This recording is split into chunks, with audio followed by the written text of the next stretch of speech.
बच्चों, मैं गंगा पांडे। स्वागत है आपका मेरे YouTube चैनल में। आज की वीडियो हम स्टार्ट करें उससे पहले मैं आप सभी को नवरात्रि की ढेर सारी शुभकामनाएं देती हूं और मेरा आपसे निवेदन है, अगर मेरी वीडियो आपको अच्छी लगे तो प्लीज़ लाइक ज़रूर कीजिएगा और अधिक से अधिक शेयर कीजिएगा। तो चलते हैं आज के वीडियो की तरफ। हमारा जो 5वां चैप्टर चल रहा था, कांग्रेस प्रणाली, चुनौतियाँ और पुनर्स्थापना, ये चैप्टर हमारा कंप्लीट हो चुका है।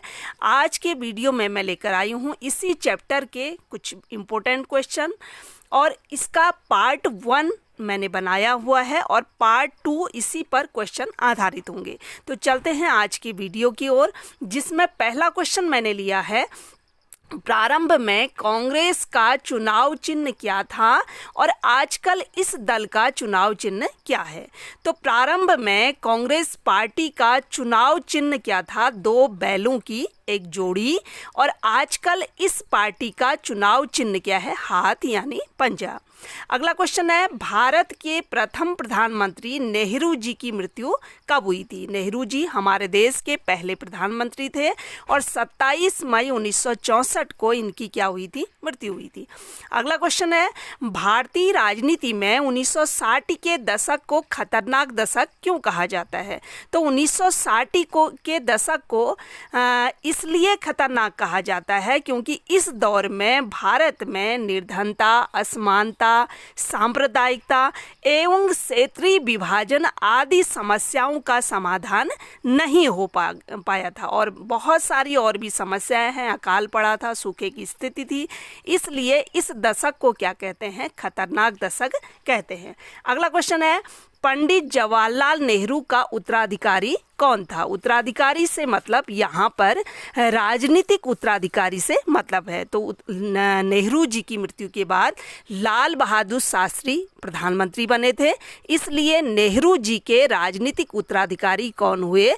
लाल बहादुर शास्त्री। अगला क्वेश्चन है, लाल बहादुर शास्त्री को किन किन चुनौतियों का सामना करना पड़ा?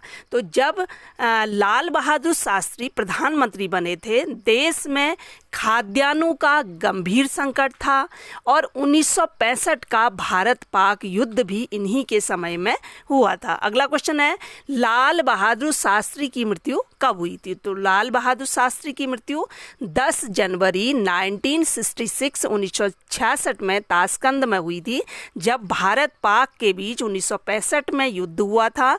उसके बाद 1966 में ताशकंद में भारत और पाकिस्तान के बीच समझौता हुआ था, युद्ध रुक गया था। उसी दौरान लाल बहादुर शास्त्री की क्या हो गई थी? मृत्यु हो गई थी।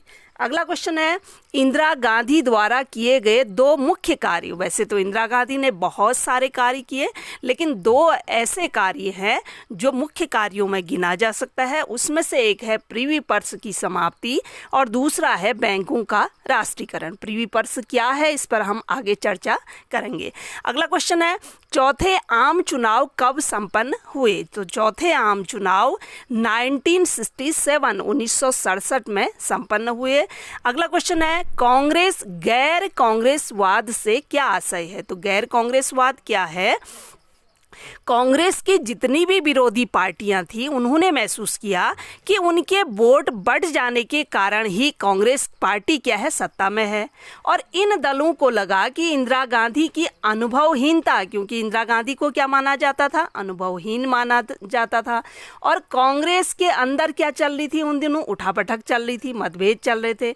तो इन दलों को लगा, इन सारी विपक्षी पार्टियों को लगा कि उन्हें कांग्रेस को सत्ता से हटाने में ये सारी चीजें क्या करेगी? मदद करेंगी और ये क्या है? एक अच्छा अवसर है। समाजवादी नेता राम मनोहर लोहिया ने इसी रणनीति को क्या नाम दिया था? गैर कांग्रेसवाद का नाम दिया था। इसको एक बार फिर से समझते हैं। गैर कांग्रेसवाद क्या है कि कांग्रेस की विरोधी पार्टियों ने महसूस किया कि उनके वोट बढ़ जाने के कारण ही कांग्रेस क्या है? सत्ता में है। इन दलों को लगा कि इंदिरा गांधी की अनुभवहीनता और कांग्रेस की अंदरूनी उठापटक से उन्हें कांग्रेस को सत्ता से हटाने का एक अवसर क्या लगा है? हाथ लगा है। समाजवादी नेता राम मनोहर लोहिया ने इस रणनीति को ही क्या नाम दिया? गैर कांग्रेसवाद का नाम दिया। अगला क्वेश्चन है, भारत में सन 1967 के चुनाव परिणामों को राजनीतिक भूचाल क्यों कहा जाता है? तो 1967 के चुनाव परिणामों ने कांग्रेस को क्या कर दिया था, राष्ट्रीय स्तर और प्रांतीय स्तर यानी केंद्र में भी और राज्यों में भी जोरदार झटका दिया था। उसके मत प्रतिशत जो परसेंटेज है और सीटों में भारी क्या आई थी, गिरावट आई थी। आज तक क्या चलता था, कांग्रेस पार्टी का भारतीय राजनीति पर दबदबा था।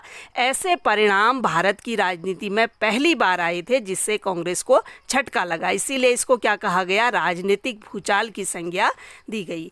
अगला क्वेश्चन है, दक्षिण भारत में हिंदी विरोधी आंदोलन का नेतृत्व किसने किया? तो दक्षिण भारत के जो लोग हैं वो क्या करते थे, हिंदी का विरोध करते थे। जब देश आज़ाद हुआ हिंदी को राष्ट्रभाषा बनाने की बात आई थी, लेकिन जो ये दक्षिण का एरिया था ये हिंदी का क्या करता था, विरोध करता था। इस वजह से हिंदी राष्ट्रभाषा नहीं बन पाई थी। बहुत सारे लोगों को ये कन्फ्यूजन होता है, वो कहते हैं हिंदी हमारी राष्ट्रभाषा है, लेकिन हिंदी हमारी राष्ट्रभाषा न होकर राजभाषा है। तो इसका जो आंदोलन का नेतृत्व किया था, किसने किया था, सी नटराजन अन्नादुरई ने किया था। अगला क्वेश्चन है, 1967 के आम चुनाव के पश्चात केंद्र में किसकी सरकार बनी थी? तो 1967 के चुनाव परिणामों की जब हमने बात की, हमने देखा कि 1967 में कांग्रेस पार्टी को सबसे पहली बार क्या लगा था, झटका लगा था। फिर भी केंद्र में जैसे तैसे कांग्रेस पार्टी की 1967 में सरकार बनी थी, बहुत सारे राज्यों में उसकी सरकार नहीं बन पाई थी। अगला क्वेश्चन है, 1967 के चुनाव परिणामों की एक प्रमुख बात क्या थी? तो 1967 के चुनाव परिणामों के बाद हमने देखा कि बहुत सारी पार्टियों को बहुमत नहीं मिल पाया था। कांग्रेस पार्टी 9 राज्यों में चुनाव हार गई थी। तो इसके बाद दल बदल व्यवस्था ने अपना रूप ले लिया था और राज्यों में क्या बनी थी, गठबंधन की सरकार बनी थी। और गठबंधन की सरकार कब बनती है, जब किसी भी पार्टी को पूर्ण बहुमत नहीं मिलता तो गठजोड़ करके सरकार बनती है, उसी को क्या कहते हैं, गठबंधन की सरकार कहते हैं। अब जब ये गठबंधन की सरकार बनी तो यहीं से दल बदल की प्रणाली शुरू हुई। अगला क्वेश्चन है, सिंडिकेट क्या था? तो सिंडिकेट कांग्रेस के भीतर ताकतवर और प्रभावशाली नेताओं का क्या था, एक समूह था, जिन्होंने क्या किया, इंदिरा गांधी को प्रधानमंत्री बनवाने में सबसे महत्वपूर्ण भूमिका निभाई थी। क्योंकि ये सिंडिकेट जो था, इनको लगता था कि इंदिरा गांधी क्या है, अनुभवहीन है और इंदिरा गांधी कोई भी निर्णय लेने के लिए हम पर निर्भर रहेंगी, इसलिए इन्होंने इंदिरा गांधी को प्रधानमंत्री बनाया था। लेकिन इंदिरा गांधी ने इन सबको क्या कर दिया था, किनारे लगा दिया था। अगला क्वेश्चन है, 1969 के राष्ट्रपति चुनाव में इंदिरा गांधी ने किस उम्मीदवार का समर्थन किया? तो 1969 में राष्ट्रपति का चुनाव हुआ था। इसमें राष्ट्रपति पद के लिए 2 उम्मीदवार थे, एक नीलम संजीव रेड्डी और एक बीबी गिरी। नीलम संजीव रेड्डी कांग्रेस पार्टी के आधिकारिक उम्मीदवार थे, लेकिन बीबी गिरी जो थे वो स्वतंत्र उम्मीदवार थे। नीलम संजीव रेड्डी को इंदिरा गांधी पसंद नहीं करती थी। इंदिरा गांधी ने बीबी गिरी को समर्थन दिया और इंदिरा गांधी ने सारे नेताओं से ये भी कहा कि वे अपने मन की आवाज़ सुनकर ही वोट करें और इस चुनाव में बीबी गिरी चुनाव जीत गए थे, वो राष्ट्रपति बने थे। अगला क्वेश्चन है, प्रिवी पर्स क्या है? तो प्रिवी पर्स क्या है कि जब हमारा देश आज़ाद हुआ उस समय 565 रियासतें हमारे देश में थी। तो इन 565 रियासतों को भारत में मिलाने के लिए, भारतीय संघ में विलय के लिए इनको कुछ न कुछ लालच दिया गया, इनको कुछ न कुछ प्रलोभन सुविधाएं दी गई थी। इसी को प्रिवी पर्स कहते हैं। शॉर्ट में मैं आपको बता रही हूँ, एक बार फिर से सुन लीजिए कि देशी रियासतों का विलय भारतीय संघ में करने से पहले सरकार ने यह आश्वासन दिया था कि रियासतों के तत्कालीन जो शासक हैं वो परिवार को निश्चित मात्रा में संपत्ति रखने तथा सरकार की तरफ से उन्हें कुछ क्या दिया जाएगा, विशेष भत्ता वगैरह दिया जाएगा।